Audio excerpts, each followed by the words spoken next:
Sir nice. మీరు విజయవాడలో పునుగులు ఎప్పుడైనా ట్రై చేశారా? నాకు విజయవాడ పునుకులు చాలా ఇష్టం యాక్చువల్లీ. ప్రమోద్ ఇంటి దగ్గరే ఉండేది. ఒక సమ్మర్ హాలిడేస్ ప్రమోద్ నేను best friends, cousins and best friends.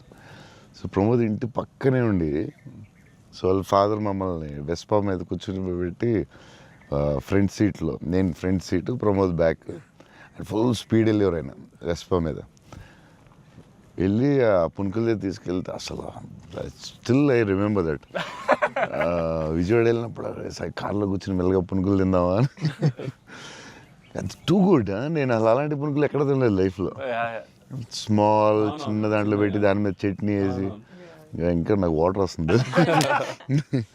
బజ్జీలు అన్నీ సూపర్, కానీ ఆ పునుకులు మాత్రం ఎక్సలెంట్, అసలు ఎక్సలెంట్ అండ్ ఎక్సలెంట్. పునుగులు is an emotion sir. It is seriously. Every ఒక ఊరికి ఒక ఫుడ్ ఏదో స్పెషల్ ఉంటుంది కదా, దాని ఇంకా వాటర్ వస్తుంది. టూ గుడ్ అసలు. మళ్ళీ అలాంటివి ఎప్పుడు తినలేదు. సో విజయవాడ దారిలో వెళ్ళినప్పుడు, షూటింగ్ వెళ్ళినప్పుడు